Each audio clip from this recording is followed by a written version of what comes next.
Hello, everyone. Welcome to today's talk. I'm Elliot Borenstein, Chair of Russian Slavic Studies, Acting Chair of East Asian Studies, and Interim Vice Chancellor and Vice Provost for Global Programs. And it is my pleasure to introduce our speaker today, Alicja, who is an Associate Professor at the Faculty of Political Science and International Studies at the University of Warsaw. She holds a PhD in political science. Her main research interests include Russian foreign policy, the religious factor in international relations, identity and status, Messianism and politics. She's conducted research at Harvard University, Columbia University, Stanford University, University of Helsinki, and the Russian State University of Humanities, and many more. Her articles appeared in International Relations, Problems of Post-Communism, Politics and Religion, Nationalities Papers, and Religion, State, and Society. At her latest monograph, The Sense of Mission in Russian Foreign Policy Destined for Greatness, with an exclamation point, I got the exclamation point, is out from Routledge as 2021. And please welcome Alicja Curanović. Thank you so much. I'm sorry, that's ridiculous. Thank you so much. It's great to be here. As you see, I'm going to talk about Russian Messianism. And I think I don't risk much, assuming that most of us here, we do spend some time reading books about Russia, right? And I don't think also I risk much by assuming that in those books, if not in all, then most of them, there are references to Russian Messianism. The problem is, in my opinion, that in many cases, with the exception of books dedicated to Russian intellectual history, like books written by Valitsky, for example, Russian Messianism appears as a self-evident truth. This kind of sentences like Russia was always messianic, Russian mentality is fused with Messianism, Russian politics is traditionally messianic, and so on and so forth. So in fact, you do encounter notions of Russian Messianism in the books, but if you really would like to understand what's behind it, it's not so easy to grasp. So this was something I assigned to myself to try to understand whether Messianism and sense of mission was still a relevant phenomenon in post-Soviet Russia. So as you see, this was a bigger project. I dedicated several years to it. It successfully materialized in a form of a monograph, which was published a year ago. I'm IR scholar, so what I did, I focused on foreign policy. I had a team of 4 people supporting me, and we covered the period from 2000 to 2018, so 3 presidential terms of Vladimir Putin and premiership. We did content analysis with elements of comparative analysis to compare Russian messianic narrative with other national narratives with messianic elements. And what we did, we focused on official discourse on foreign policy, which means that we analyzed statements of people responsible for shaping Russia's foreign policy. The usual suspects, of course, is the president, the Minister of Foreign Affairs, but also the Prime Minister. We took a broader sample. We were also representatives of Russia to international organizations, Security Council and Russian Council of International Affairs, and even State Duma, right? So all in all, we went through 25,000 documents. And we called it manually, so you imagine it was a lot of work.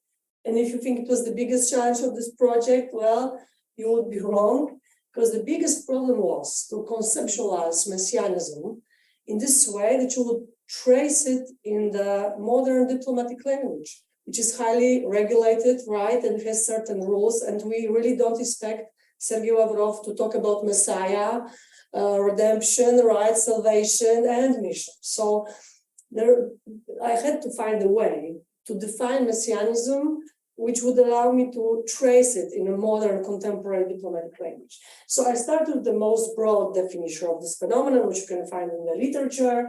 It goes more or less like this. This is a vision of a providence where there is a plan along which history unfolds. And in this plan, there is the chosen one. It can be individual, a person, can be a nation, a country, right?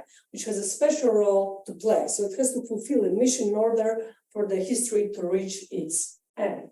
And you can say, okay, you can work with this definition. But when you start digging, you will see that there are so many different types of messianism in the literature. I counted like 11 different types which you can find in the books. The most popular one is the distinction between messianism and missionism. One is more of a religious phenomenon, the other one is more secular. And you say, okay, maybe you could work with this, but when you start reading actual statements of the people, you see that people rarely are so clear about the ideas as we scholars would like them to be. And so where would you put, for example, statements of hierarchs of the Russian Orthodox Church who do talk about God and the fact that he has chosen Russia for special role in the history, but they never mention Messiah. Is it already Messianism? Is it Messianism?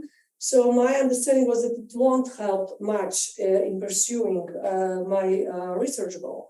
So I went back to this broad definition, I think, and I felt that in fact there are three components of Messianism, right?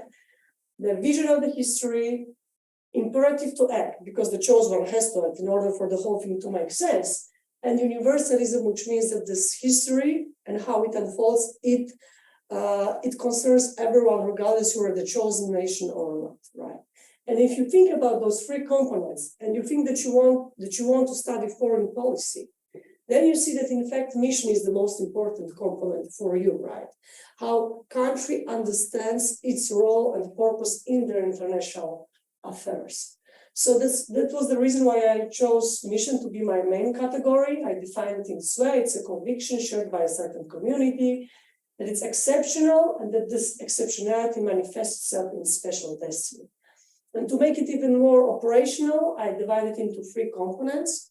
So having a mission is believing to have special destiny. You've been chosen, right? God, history, it's irrelevant. I mean, it's important, but still that you've been chosen, you're special, exceptional. Because you've been chosen, you have a sense of moral superiority, right? And thirdly, it's about universalism. And universalism, this is an interesting component of today's sense of mission in foreign policy because it got transformed the most. Because usually we associate mission with self-sacrifice, right? If you're messianic, you should self-sacrifice your own good to save others. And today, in the modern discourse, it's one of possible scenarios. Nations, they like to boast about their self-sacrifice in the past. Case of Russia, usually the examples of the Second World War and the great sacrifice which Soviet state and Soviet nation, Soviet army did to save Europe and the whole humankind, right? But when it comes to contemporary times, it said that you don't have to self-sacrifice, but it's good enough if you can combine pursuing your national interests with the good of a broader community. If you can claim that you're pursuing certain goal, but you also care for interest or the benefit of others. So it can be your immediate neighborhood, it can be the region, it can be a particular continent, it can be whole humankind, it can be Orthodox nations. But as long as you can say it's not just for Russia, when we are talking about Russia, but also it's to the benefit of others, it will pass already as kind of messianic universalism in the official discourse. Here are the main findings of my research. So talking about mission in foreign policy, this is a component of Russia's autobiographical narrative. So this is related to its identity. It's not a dominant narrative, the messianic one, but it's surprisingly persistent. And I will explain why it's surprisingly and why it's persistent. It's a part of strive for status. It's connected to signaling status ambitions that you want to be a great power. But it's connected to relations with other states, right? But it's also connected to domestic power arrangements and how the government seeks legitimacy of its own power. And finally, it's very much connected to Russia's relations with the West. Before I unpack those points briefly, I will give you a quick overview of the messianic roles, which were reconstructed from the contemporary foreign policy discourse of the Russian Federation. As you can see, we have reconstructed 15 messianic roles. Now just go quickly to explain what's behind them. So bridge, Russia is predestined to bring together different geopolitical spaces. It could be Europe, Asia, it could be North and South. Moderator of the dialogue, very much connected to Huntingtonian context. So there is a clash of civilizations approaching, and Russia is the country predestined to prevent it, to stop and to moderate the dialogue between civilizations. Guardian of justice, I don't know, believe it or not, but there were people saying that the principle of equality of nations, in fact, was invaded in Kiev and Rus, and then in Muscovy uphold. So Russia is a country which cares for justice in international relations. But also it's a country which is predestined, for example, to guarantee equal and fair access to nuclear energy. So also in this context, guardian of justice appears. Global balance provider, I think, is pretty straightforward. Patron of all kin, this is a special mission of Russia, which refers to countries with which Russia feels cultural affiliation at a certain historical point. So it used to be historically Orthodox nations and Slavic nations in the 19th century, during Soviet times, communist or socialist nations, right?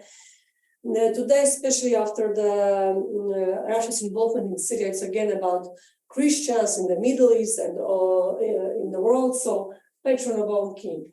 Custodian of Europe refers to Russia's mission as a country, the only one which is able to help Europe to preserve its own true identity and not being completely Americanized in this way. So this refers to the context brought by Vyacheslav Morozov as the true Europe and false Europe, right? Że Europa, nastoящая Europa.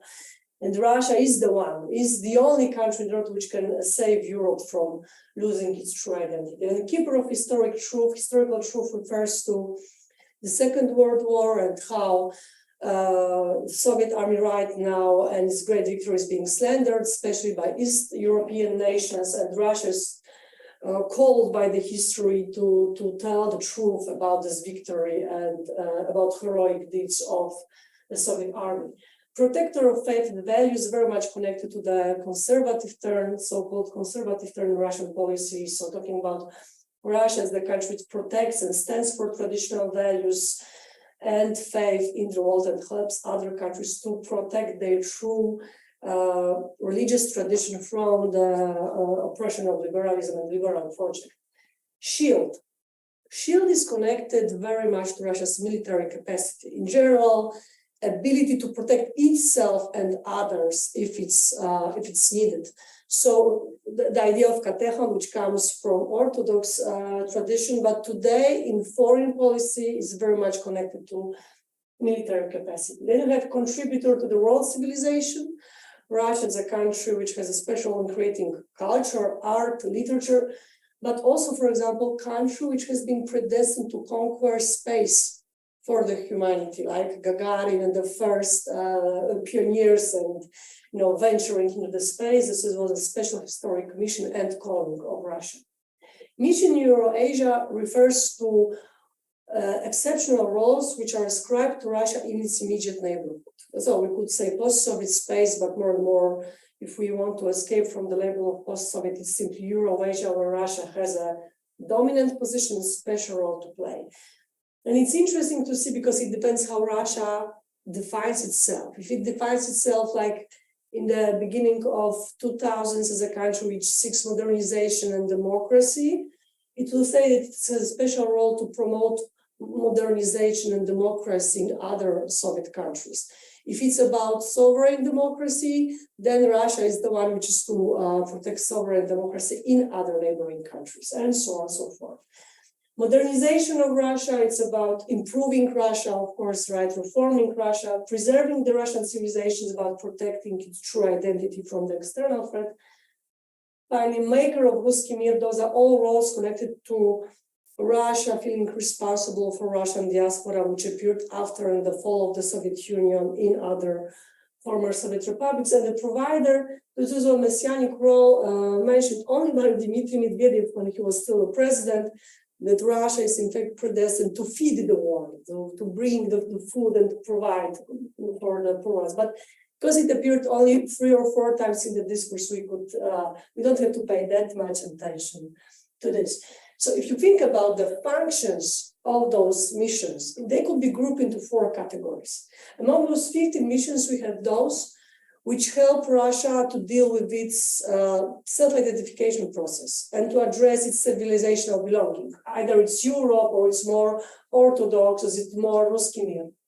Then there are mission roles, which I group as moral, which stress moral superiority of Russia. And because of this moral superiority, Russia is called upon to fulfill certain missions. For example, moderator of the dialogue, Russia is predestined to play this role because it has never experienced religious wars. And it has special civilization know-how, how to harmonize Islam and Christianity at its own territory, and so it's predestined to promote the dialogue of civilizations. Then you have a group of strategic messianic roles, and in fact, if you look at them, they all are related to attributes of great power. So global balance provider, this is what great powers do, right? They balance.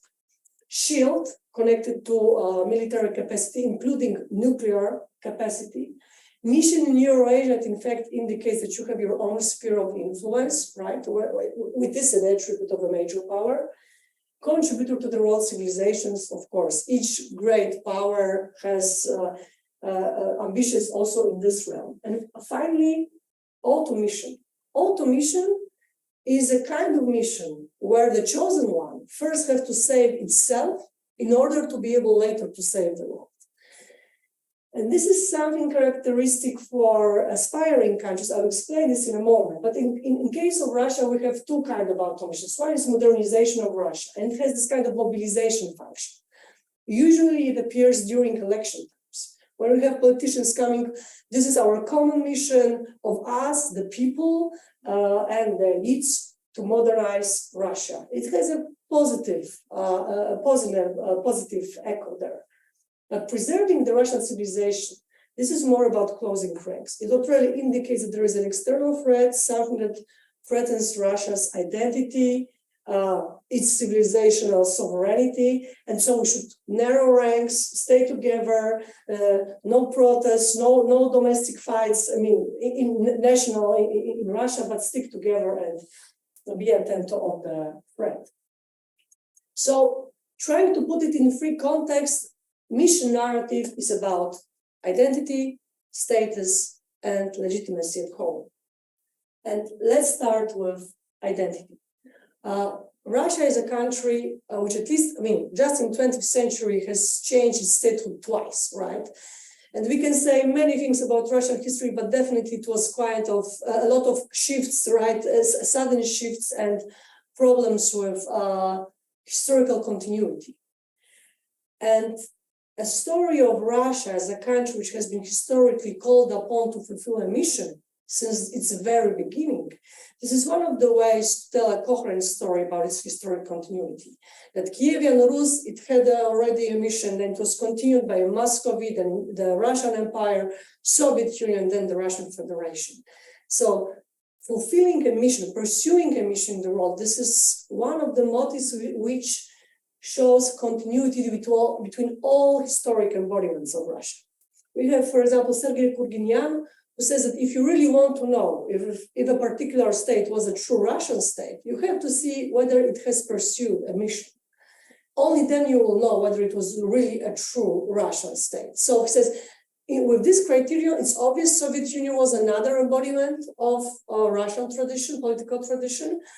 And the only problematic moment is these are the Yeltsin times, he says, because then Russia tried to resign from its great power and fulfilling special mission, and only Vladimir Putin we are back, let's say, to pursuing our grand historical destiny. So telling a story about a country has been always pursuing a historic mission. This is a way to bring sense of continuity and strengthen ontological security. Now, especially after annexation of Crimea, there was a lot of papers, comments, that, now we are seeing Russian messianism back again, right? Russian imperialism, and so Russian messianism. A lot of this kind of short, not in-depth references to messianism. But, we went through 25,000 documents and 4 years of the period after annexation of Crimea. Now, I will tell you, talking about mission, this is not definitely the mainstream of Russian foreign policy official discourse. it makes only 4% of the text we have analyzed. And I can imagine now you would like to switch your Zoom and say, oh my God, she came from Warsaw and she tells us that only 4% of 25,000 texts is about mission. But wait, because only now we encounter the real puzzle here. So it's 4%. But 4% of 25,000, it's not that small a number, right? That's the one thing, but it's not the most important thing. It gets even better. If you approach Russian diplomats, Sergei Lavrov, Putin, or other high official, and you ask them, does Russia have a mission, or what should be Russia's mission in the world? They will say, what mission? We don't do it anymore. This is something what Soviet Union did. This was a reason why Soviet Union fell apart. It's too expensive. This is an irrational behavior to pursue some kind of mission. We are pragmatists. We are done with this tradition. We are not interested in this. We just pursue our national interests. So on the official, cautious level, they reject messianic tradition. And yet, it keeps resurfacing, right? They keep talking about mission, that Russia has a special mission in Eurasia, or that Russia has tamed the space and it was our historic calling. So they keep using this framework. They keep using this narrative. And the question is why? Why do you do it if you want to, get away from it, right? And my interpretation is because messianic narrative is a part of understanding what it makes a great power. Pursuing a mission in the world is understood as an attribute of a great power. And this kind of thinking goes back to 19th century Europe, heydays of European imperialism, and of course, Russia being a part of it, right? In a specific place, but nevertheless, a part of the European project and promoting this in Siberia to the far east. Because being a great power is not only in this framework about having nukes or about having great trade balance. It's not enough, or developing infrastructure. If you're really a great power, you have to pursue a great mission in the world. We have Sergei Karaganov writing that the world is full of corpses of great powers who forgot about pursuing ambition, and they stopped being a great power. So that the ideational component is so important if you really want to be a great power. And being a great power, most sociologists and political scientists agree, is the most important component of Russian identity after the fall of the Soviet Union. Something that brings together elites and masses, right? So in a way, mission narrative, although officially rejected, this is a kind of narrative routine which was formed long time ago and keeps resurfacing because this is kind of cultural manual which is there and you can use it, especially in the times of ontological insecurity, where when you are going through identity crisis like Russia did after 1991. But I also told you that it's about legitimacy of the government, right? And again, something what I can verify because of the research, you can find this kind of common opinion that the governments talk about mission and messianic things whenever there are problems with economy, when they want to, make people think about something else. But this research doesn't show this. When you have 2008, 2009, so great financial crisis, right, which also hits Russia, we don't see any spike in references to mission. We see it every time, though, when the government is facing problems with legitimacy. So, for example, 2012, Bolotnaya protests, then we see the government starts talking about Russia's great mission, great responsibility. And so there is a connection and there is an attempt to use mission narrative to legitimate the government, but not because of economic issues, but exactly because of problems with political legitimacy of the government, which is questioned by at least part of the population, right? Now, I told you this with those small points that Russian mission narrative is very much connected to the West. In fact, the West and, well, Europe as a part of the West is the only geopolitical entity which appears in this narrative. China appears incidentally. Former Soviet countries are in this big kind of label, Eurasia or post-Soviet space. They are not really relevant, right? What's relevant is the West. It's the source of the apocalypse, it's the reason of all the problems, or at least most of the problems. but it's also an object of Russia's care. Because if the West understood, especially Europe, it could be saved by Russia, right? Yeah, but this is the kind of the object which brings dynamics into the narrative. And there is a chronological correlation between the rise in references to mission in Russia's foreign policy and moments when the tensions between Russia and the West appears. So we have 2008, the war in Georgia, the problems with expanding or not expanding NATO, and Kosovo independence. We have the rise in references to mission in Russia's foreign policy, right? Then we have before color revolution is the first time, so 2003, 2004, again the rise, and then after Crimea it's just on the steady rise because now the relations between the US and Russia never were as good as before 2014, right? What's interesting also, like the very notion of messianism, it's used by Russian diplomats usually as something they accuse the West of. Again, this is not what we do. We've done with this. This is what the West does. The West is messianic. West is messianic because West is imperialistic, West is colonial, and so on and so forth.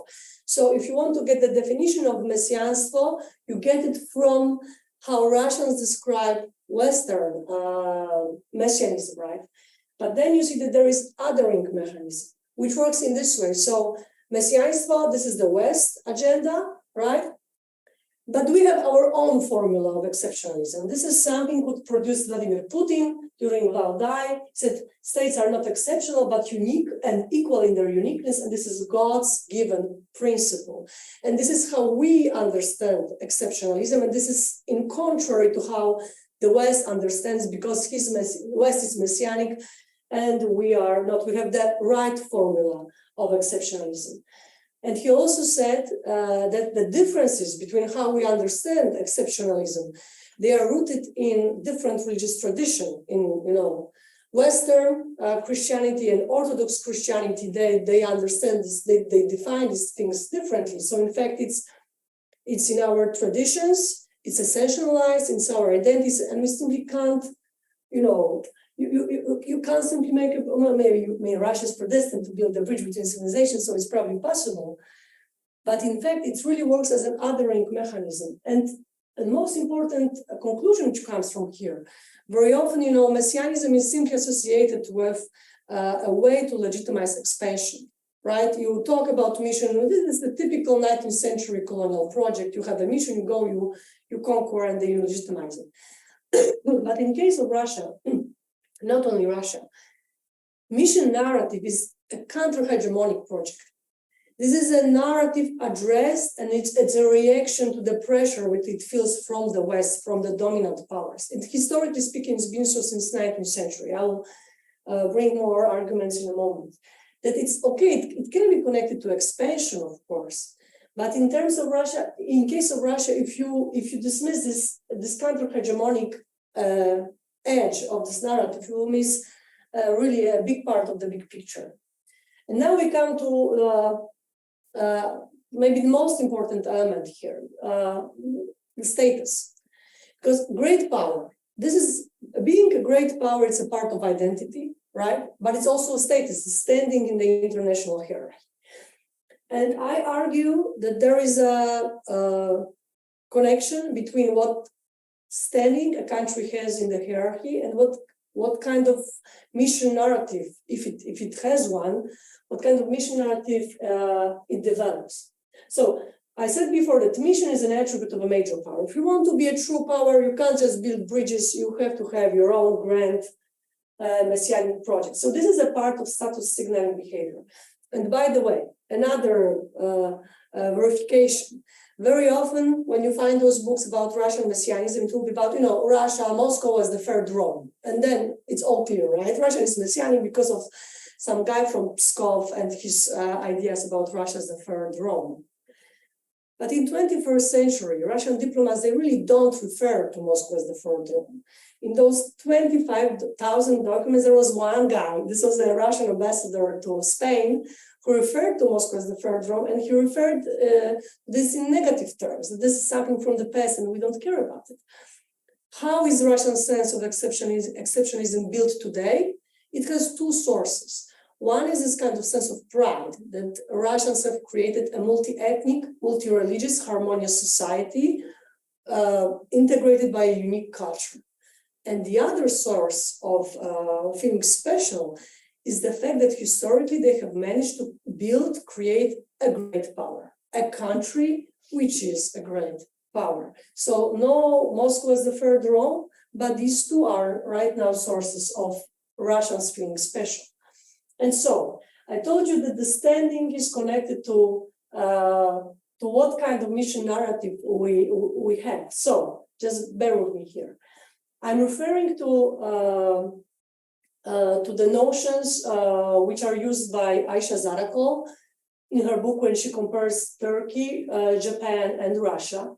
So she talks about established states and aspiring states. And we are talking here about states of countries with different status. And it's not about their standing in the hierarchy in connection to their material power. Of course, material power is important, but how they differ in terms of normative power and symbolic capital. So established states, those are great powers. They have all the attributes. So immense territory, significant population, great culture, technology, military capacity. But apart from this, established states, they dominate normative order. They have significant symbolic capital in Bourdieu's sense. So they are the ones who decide, right, what's wrong. They dominate the normative global order, and they also decide who's going to be recognized as an established country and which country will fail this test, right? And aspiring states, these are states which they do have attributes of great power, so territory, population, so on and so forth, but they lack this symbolic normative capital, which is also, of course, connected to material power. So if established states refer to mission in their foreign policy, they do it for the purpose to legitimate their dominant position. But if an aspiring state does it, and when they talk about mission, it has double function. On one hand, it helps them to compensate their backwardness, because this is already the label which comes here into play, where we are dominant, established ones, and you are kind of backward, you're aspiring, but you're backward, right? And we decide when you're not backward, we decide about the threshold and everything, right? So aspiring states, when they refer to mission, they do it in order to compensate their backwardness. We say, okay, we might be materially backward, but morally we are superior. We are exceptional in other ways than you are. But they also do it because they emulate the behavior of the established states. Because this is a status signaling behavior. If this is what major powers do, that they talk about mission, we'll also talk about our particular mission. And one more moment, aspiring states, I said they also have attributes of great powers. So they also have their own sphere of influence. If you think about Ottoman Empire or Japan or Russian Empire, right? It's always a bigger space than just Russia. And in this sphere of influences, in their immediate neighborhood, they are in the dominant position, right? Russia in its immediate neighborhood, Ottoman Empire, and once they are in the dominant position, they do the same. They talk about mission in order to legitimate their dominance in this particular space. So let me give you another angle on this.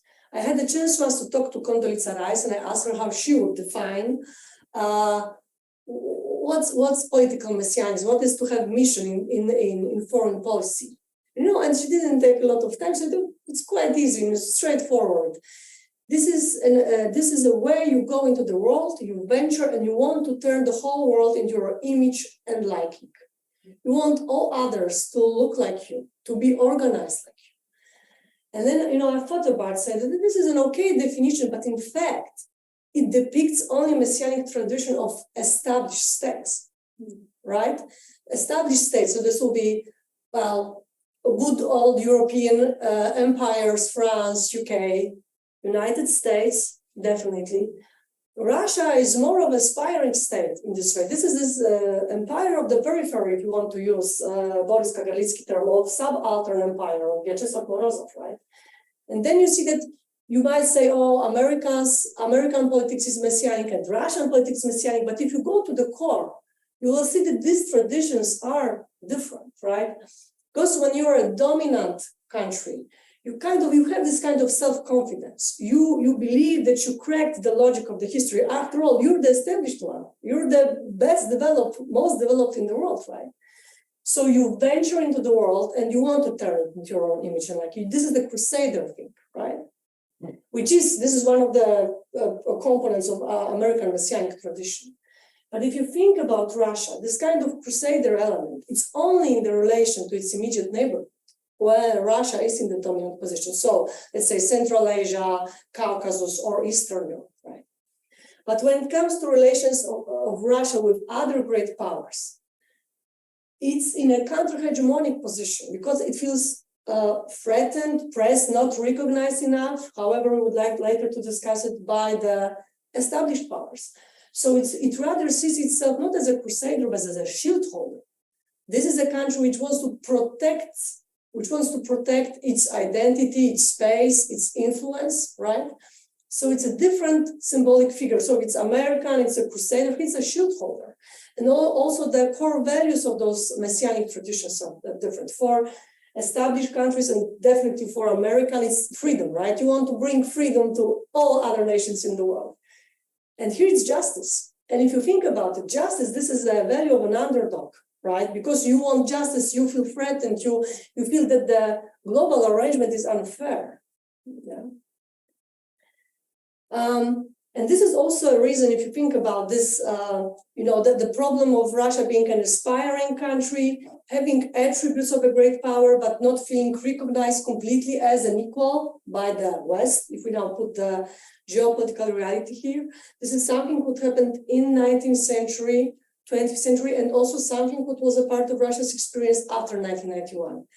And I would say that this similarity of this position of being an aspiring state trying to be recognized but failing for different reasons, this is the reason why this messianic tradition and those messianic roles are so historically sticky. They haven't changed so much. Look at this. Only those in red, these are those connected to the recent post-Soviet context. So the Second World War victory, Ruski Mir, so the fall of the Soviet Union, the provider, as I said, it didn't appear very much in the narrative. But otherwise, all those messianic roles, they were already discussed in 19th century by Slavophils and later by religious philosophers, right? The bridge, the moderator, they were rephrased differently, but they were already there. And if you also think it's really about this reactive stand, right? Keeper, protector, guardian, yes, patron. It's not a crusader, but rather a shield. It doesn't mean, I want to say, it doesn't mean that the shield holder is more innocent than the crusader. You can be a very aggressive shield holder, right? And you can say, I'm always defending, even if I'm attacking, right? And this is the case of the invasion in Ukraine. So I'm finishing. So I hope you're still with me here. We are approaching the end. So, to my understanding, Russian messianic narrative, this is kind of phantom phenomenon. So that's why the notion of phantom messianism. This is a structure, narrative, which was created during the heydays of imperialism in the 19th century. And it's connected to this imperialistic legacy and later transformed to how we think about what great powers really are about. Yeah. The empire was gone in 1991, but the narrative, certain routines stayed. And it was much upon the Russian elite.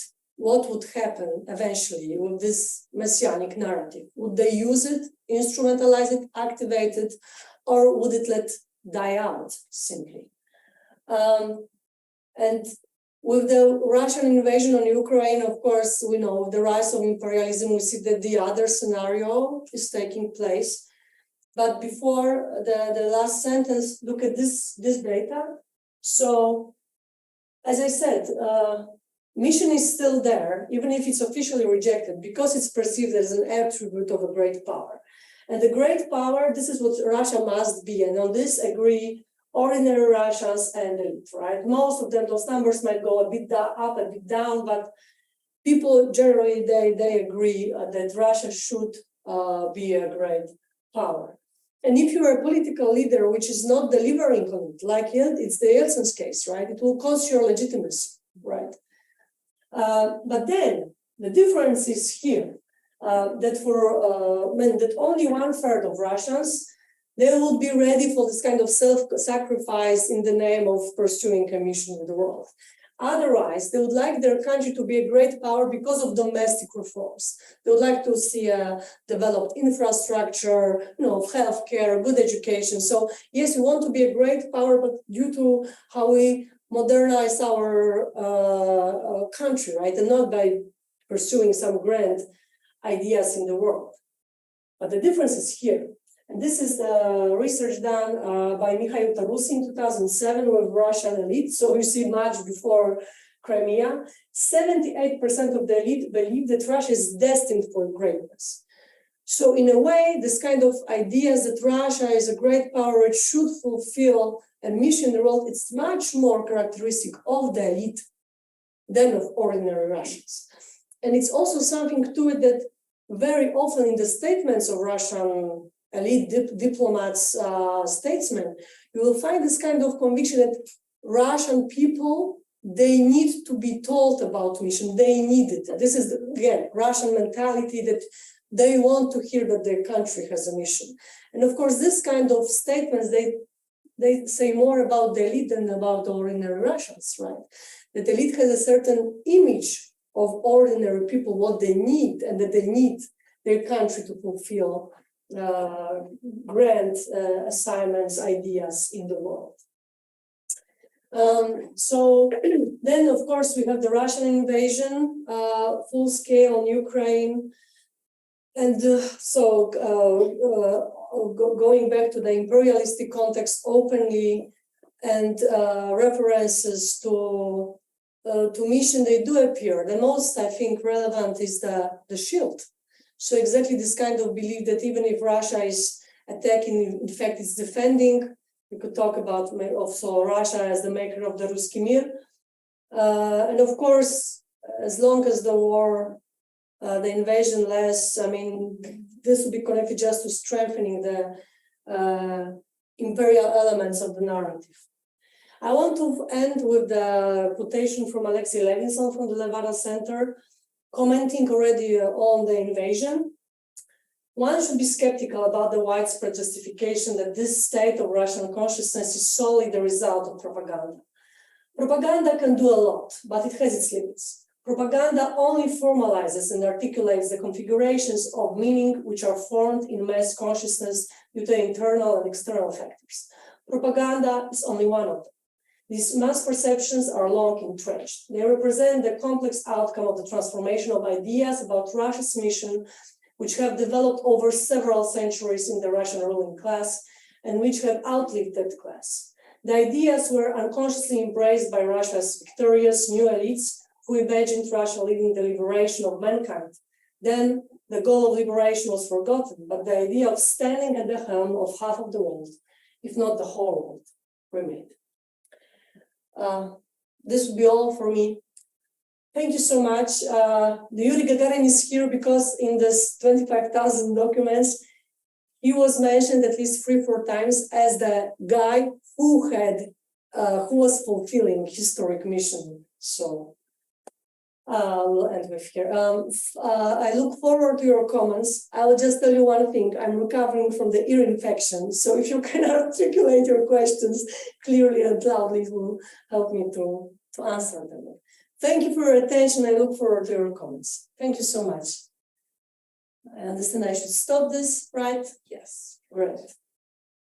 Okay. Hi.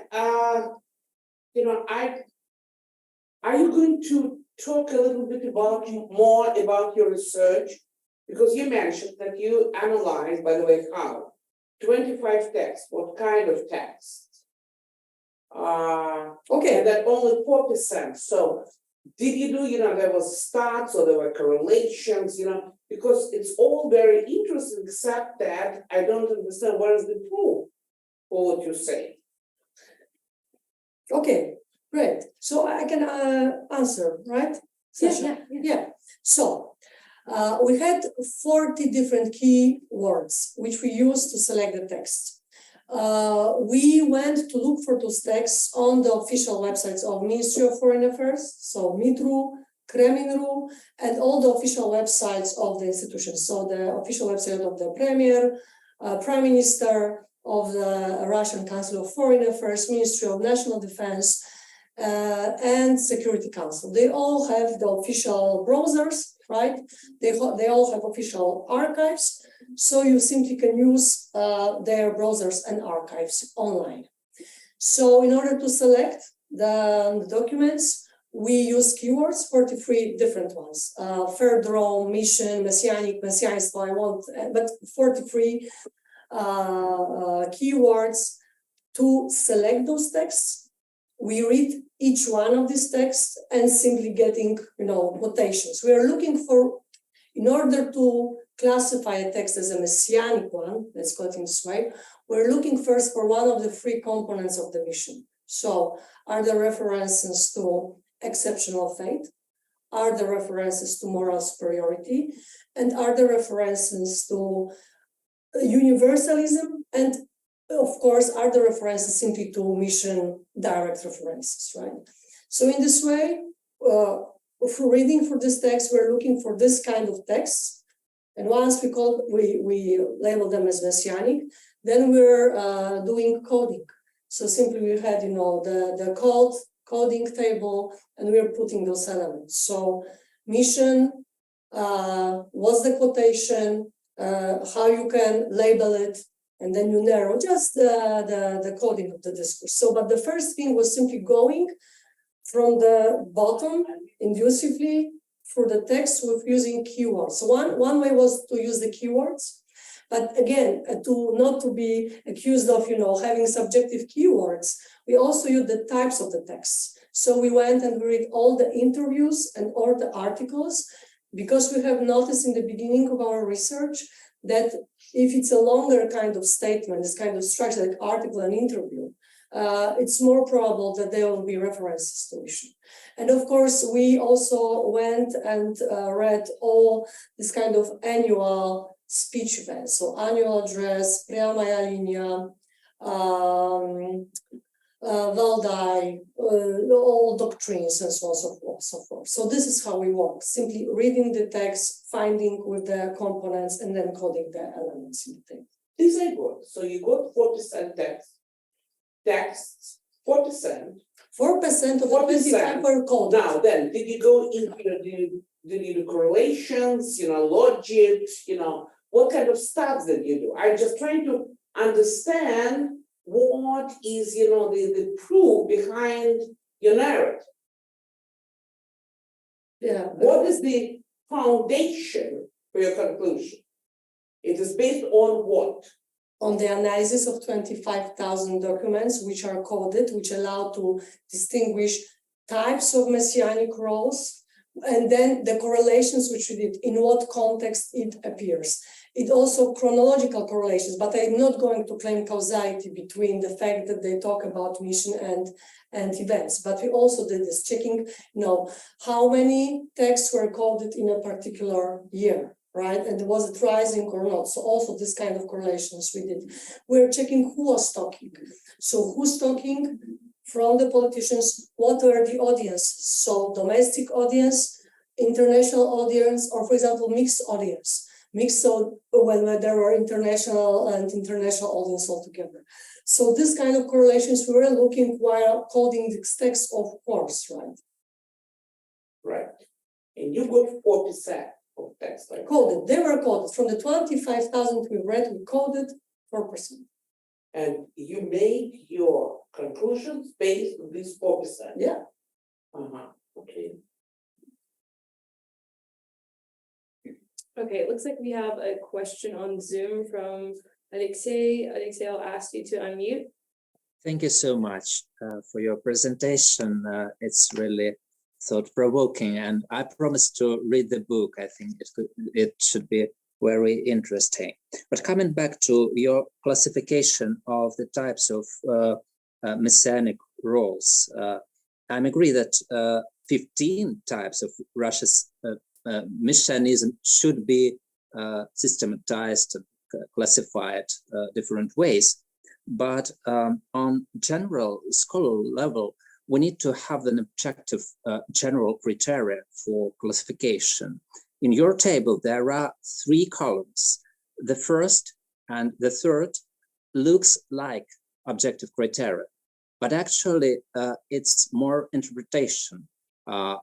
When you classified type of messianism as part of civilization or compensatory mechanism, it's your interpretation. And I see the problem in this issue because this way you haven't the general criterion for classification, but moreover, you use 2 subjective criterions for classification for one issue, like civilization plus compensatory mechanism. And it's mixing just a little. So can you explain how you did it, how you did this classification, what criterions you used? Thank you. Thank you. I understand you refer to the classification of functions of the messianic roles, right? Yes, and you know, it looks like objective criteria function, but actually it's a kind of interpretation. And for example, we could call all this ideological stuff part of compensatory mechanism, for example. Or you could, for example, think about these issues with real and false Europe as about compensatory function, but it's not compensatory in your table, for example. Sure, I understand your question. So my answer would be like this. One thing is, well, at the end, it's hard to escape subjective interpretation, right? Trying to find, though, objective grounds. The idea was, once we had those 15 messianic roles, and of course it was, based on, it was, I should be looking here, it should be based on, it was based on quotations, right, and on text, on the context. The way to categorize it in this way was looking into which, in this particular role, which element was dominant, which function was dominant. So sure, there were texts when you could say, okay, this is maybe more compensatory, or in fact, it's covering each other, right? But the general idea was looking into what in this messianic role, with all these quotations and materials we had, which function was dominating. So this was the way how to do it. And one more thing, because of course it's subjective and you can't escape it, but what we did, and I said I worked with a team of 4. So we tried to create a kind of intersubjectivity here, right? Also, so first we did a sample of texts and trying to kind of homogenize our understanding of, finding mission, moral superiority, and so on and so forth. So as good as it gets, it's not just my subjectivity then, but it's a kind of intersubjectivity of a team, right? Which maybe makes it look a bit better, hopefully. Thank you for your question. Mm-hmm. And if I could, the second question, you made some comparison with the Soviet period and even imperial period. But what sources did you use? I mean, did you compare your modern sources directly with a historical one, or you used some generalizations from historiography? I already used the ready-made literature, like Andrei Valitsky, for example, right, and other books on Russian messianism, right? Because at the end of the day, the book was about post-Soviet Russian period, so I thought it's justified to use already conducted research by other scholars when it comes to the Russian, the period of the Russian Empire, and also to the Soviet times, right? So I use the ready material, even if you take Aleksei, for example, and his research on roles ascribed to the Soviet Union. I also looked into this to see, although he wasn't looking for messianism, but he was looking for roles, right, how are defined. I also use it to compare it with our findings from the post-Soviet period. And just 2 remarks on this. The Russian, because this is also a thing that it's not just subjectivity of the researchers who went for the post-Soviet period. The fact that most of the corpus of these messianic roles, they are already in the discourse of Slavophiles and Westernizers, right? It shows that we are dealing with some kind of intellectual tradition, right? Okay, changed, transformed, articulated maybe with new, sometimes with a new framework and new context, but otherwise this is something which is there since at least 19th century, how the Russia's role in messianic context are articulated. And another thing which I forgot to mention, and I think this is important when it comes to the Soviet Union, because in this context, if we agree that Russian messianic narrative, this is a counter-hegemonic effort in its origins and how it reappeared now after 1991. So Soviet period is in fact exceptional, and it's not something exemplary of Russian messianic period, because especially since Brezhnev times, right? We have a moment when Soviet Union is finally acknowledged as an equal superpower by the West. It's finally acknowledged by the established powers as an equal one. Okay, opponent, an enemy, but an equal one, a respected one, right? And this is the moment when Soviet messianic tradition is exactly similar with the tradition of established states. Soviet Union is the geopolitical entity which feels confident that they cracked the logic of the historical development. They want to venture into the world and change it into its own image and liking, be it Eastern Europe, be it, Cuba, Latin America, right? And this is exactly kind of messianic narrative characteristic of established states, which don't experience ontological insecurities, which is the case of Russian Empire, 19th century, and later post-Soviet Russia. So in a way, something that we usually take, this is a typical example of Russian messianism, this is rather an exception than a rule. It's a very interesting way in this way to look into the Soviet messianism. So thank you for your question. Can you underline, is it your opinion about Brezhnev's period, or you get it from historiography? No, it's not my opinion. Woolworth, for example, wrote about status recognition between the Soviet Union and the United States and how it boosted confidence of the Soviet Union. No, it's not just my opinion. So who wrote about it? Woolworth, Wilhelm. Woolworth, okay. Thank you so much. You're welcome. Any more questions on Zoom? If not, then we can finish up. All right.